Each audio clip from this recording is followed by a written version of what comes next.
नमस्कार बच्चों, मेरा नाम मीनाक्षी शर्मा है और मैं आपकी हिंदी टीचर हूँ। कैसे हो आप सभी? आशा करती हूँ कि आप सभी घर में स्वस्थ और सुरक्षित होंगे।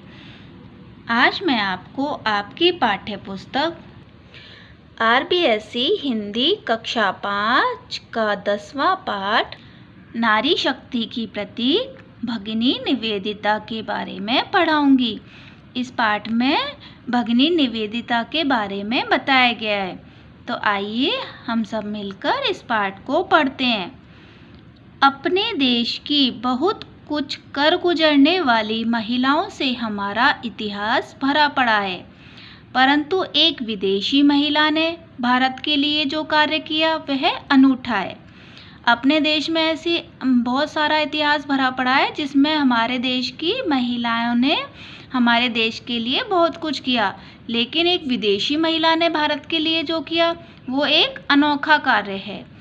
भगिनी निवेदिता स्वामी विवेकानंद से प्रभावित होकर उनके आह्वान पर भारत की महिलाओं को शिक्षित करने के लिए भारत आई थी। भगिनी निवेदिता किससे प्रभावित होकर भारत आई थी? स्वामी विवेकानंद से। और किस लिए आई थी? भारत की महिलाओं को शिक्षित करने के लिए। उनका जन्म आयरलैंड में हुआ, परंतु उन्होंने भारत भूमि में अपनी मातृभूमि के दर्शन किए और भारत की बेटी बनकर स्वतंत्रता आंदोलन में क्रांतिकारी भूमिका निभाई। उनका जन्म कहाँ हुआ था? देखो बच्चों, ये है भगिनी निवेदिता का फोटो। उनका जन्म हुआ था आयरलैंड में। उनका पूरा नाम मार्गरेट एलिजाबेथ नोबेल था। उनका पूरा नाम क्या था? Margaret Elizabeth Nobel. उनके पिता का नाम सैमुअल रिचमंड नोबेल था व माँ का नाम मैरी इसाबेला था। उनका खुद का पूरा नाम क्या था? Margaret Elizabeth Nobel.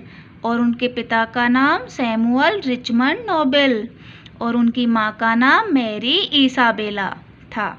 बचपन में ही इनके माता पिता का देहांत हो गया था। इनके माता पिता गुजर गए थे। इनका लालन पालन नाना हैमिल्टन द्वारा किया गया था। तो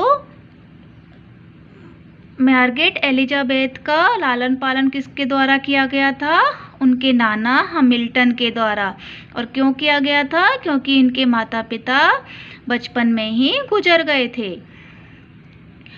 हैमिल्टन आयरलैंड के स्वतंत्रता आंदोलन के प्रमुख सूत्रधारों में से एक थे। मार्गरेट की शिक्षा लंदन चर्च के आवासीय विद्यालय में हुई। कहाँ हुई थी? लंदन चर्च के आवासीय विद्यालय में, हॉस्टल में। मार्गरेट को शिक्षण का कार्य अच्छा लगता था, पढ़ाने का काम उनको अच्छा लगता था। अतः वह 17 वर्ष की उम्र में ही एक विद्यालय में पढ़ाने लगी। मार्गरेट कितने वर्ष की उम्र में ही पढ़ाना शुरू कर दिया उन्होंने? 17 वर्ष की उम्र में ही। वह स्वयं द्वारा विकसित पद्धति से शिक्षा दिया करती थी। अपनी द्वारा बनाई गई पद्धति से शिक्षा देती थी। धर्म में रुचि होने के कारण चर्च की गतिविधियों में भी भाग लेती थी तथा अधिकांश समय अध्ययन, मनन एवं सत्य की खोज में ही लगाती थी। तभी एक घटना घटी जो उनके जीवन को एक नया मोड़ देने वाली थी। तो बच्चों, क्या घटना थी वो? आइए देखते हैं। एक सन्यासी का लंदन में आगमन हुआ। एक सन्यासी लंदन में आया। नाम था उनका, क्या नाम था? स्वामी विवेकानंद। देखो बच्चों, ये हैं स्वामी विवेकानंद। स्वामी जी शिकागो के विश्व धर्म सम्मेलन में ख्याति अर्जित कर अपने कुछ मित्रों के आग्रह पर इंग्लैंड आए थे। विश्व धर्म सम्मेलन कहाँ हुआ था? शिकागो में। और उसमें उनको किसको प्रसिद्धि मिली थी? शिकागो के विश्व धर्म सम्मेलन में किसको प्रसिद्धि मिली थी? स्वामी विवेकानंद को। मार्गरेट की स्वामी जी से प्रथम भेंट यही हुई थी। मतलब मार्गरेट की स्वामी विवेकानंद से प्रथम मुलाकात कहाँ हुई थी? इंग्लैंड में हुई थी।